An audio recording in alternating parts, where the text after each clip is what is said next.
These are excerpts of a talk that Bhau, or Dada as many of you called him, gave during the inauguration of Anubhuti School exactly 10 years ago. Dear children, it was for you this school exists. It is because you are so special that your parents have sent you here. It is because of you, your parents are here, and therefore you are the center of the stage. I am happy that we have so many boys and girls who have come to Anubhuti. And more importantly, that there are so many girls. I am saying this because it is particularly difficult for parents to part with their daughters. And this is true for me as well, as it is for anybody else. One of my daughter-in-laws said to me, and I think she was expressing all your concerns and emotions that you could not really express to me. She said that at the tender age of 10, these girls are going away. Now they will be here in school till the 12th standard is over. After they finish their education, they will be going to college. After they are educated, they will be married and go away. So what is the time they spend with us?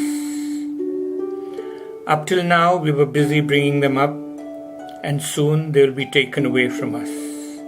And this is not a very good thing to happen. I don't know if she is right or wrong. I also have that question in my mind.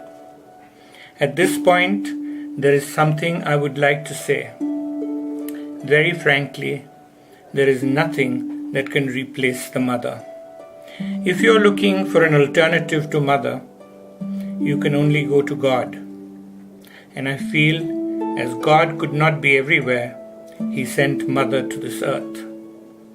Therefore, these mothers are expecting that Anubhuti will provide that kind of love, affection, and a lot more.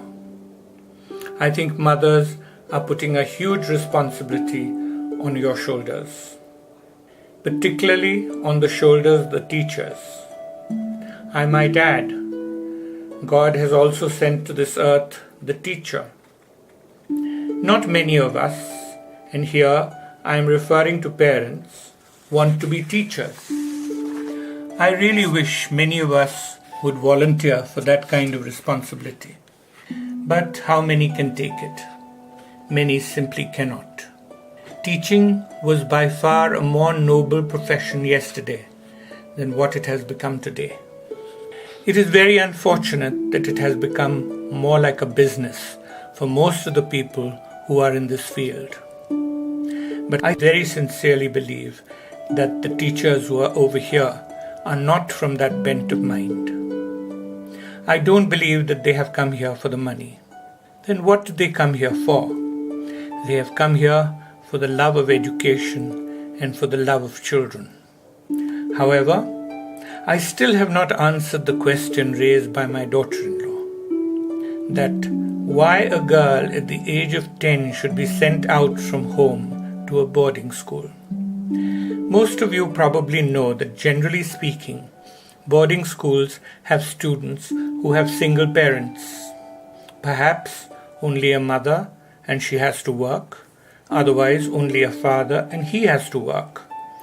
Further, he or she might get remarried.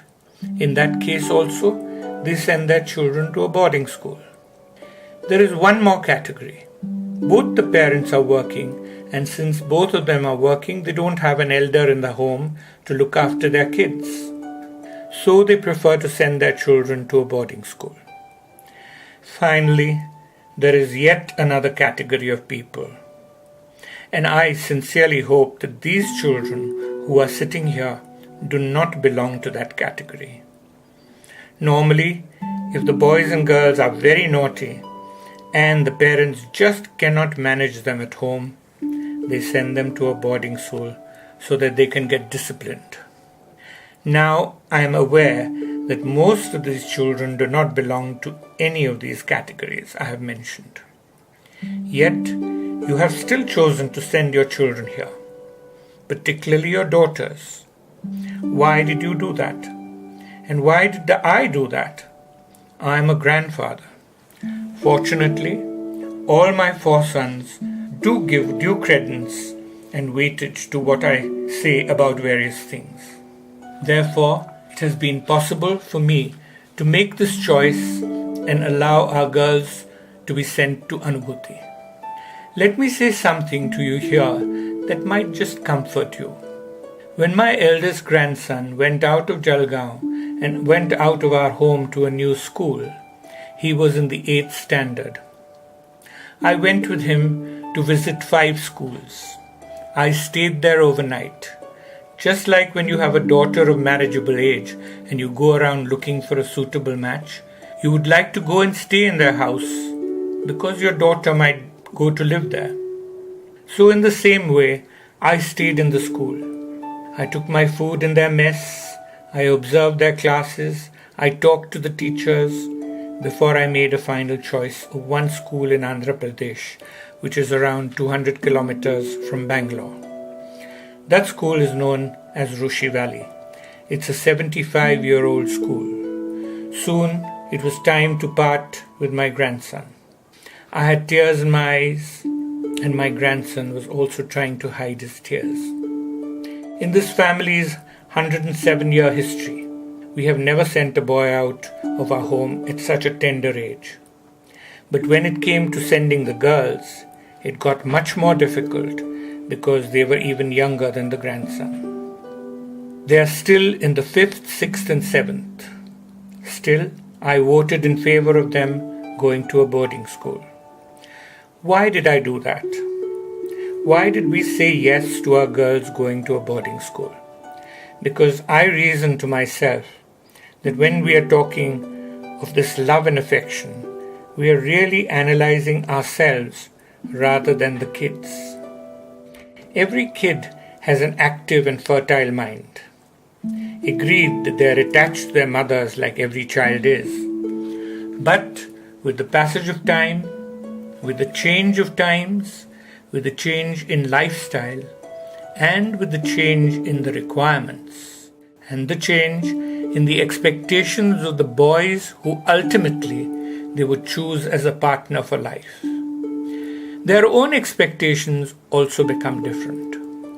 If the home cannot provide that kind of quality education, if the mother herself really cannot measure up to complement the efforts of the school, then the girls and boys lag behind. They think their output is poor, and they may even develop an inferiority complex. And with the times that are ahead, the requirements from all of them are increasing, and the expectations from all of them are increasing. People will ask them, do you know driving?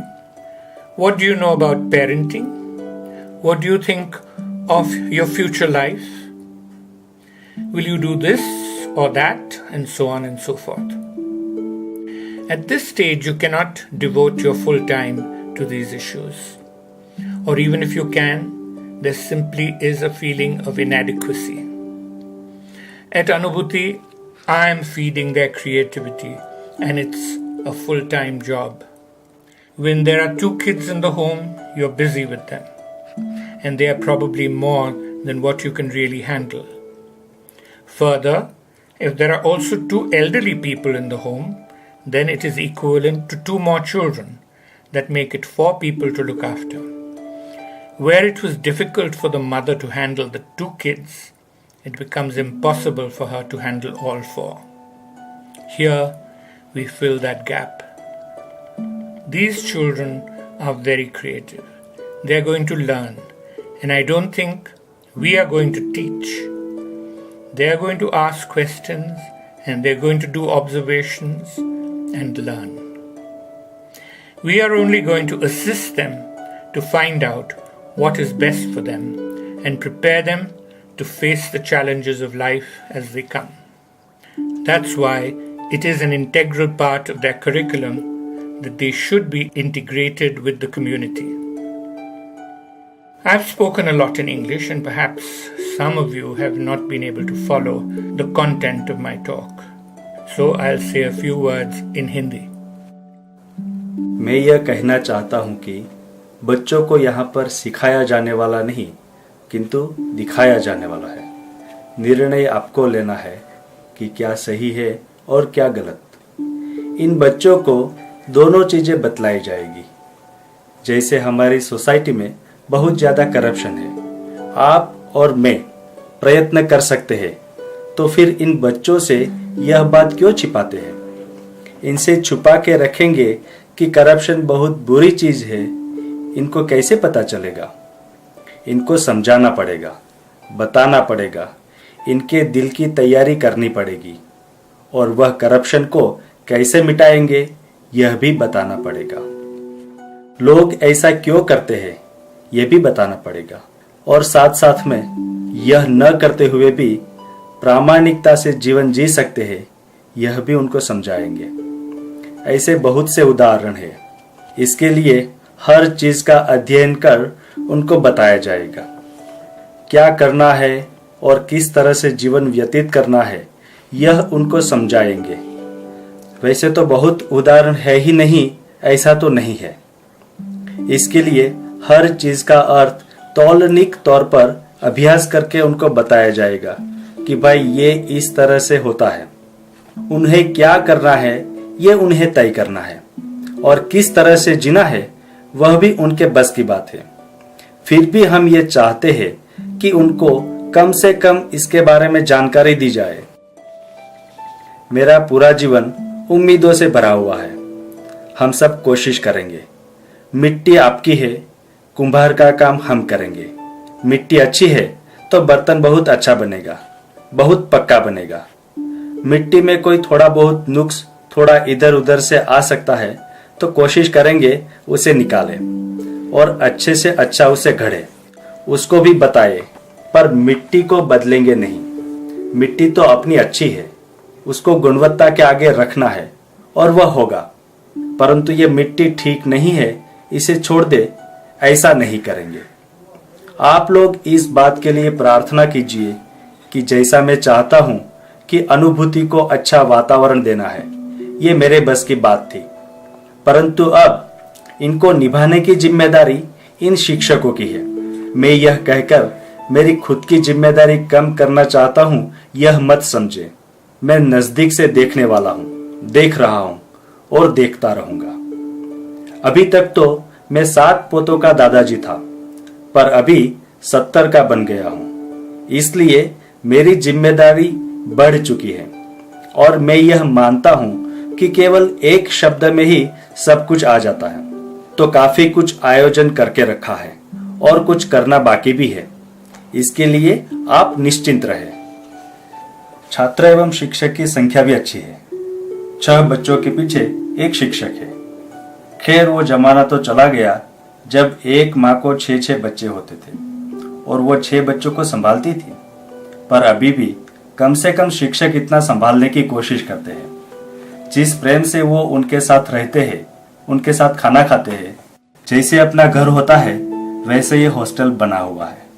बस आप सबका आशीर्वाद चाहिए, आप सबकी शुभकामनाएं चाहिए।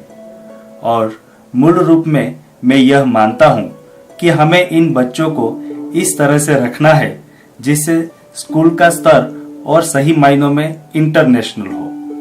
इसी उम्मीद से आपने भी अपने बच्चों को यहाँ भेजा है। इसी उम्मीद से मैं भी इनको स्वीकार रहा हूँ और हमारे सभी शिक्षक लोग भी इसी उम्मीद से इस ओर देख रहे हैं।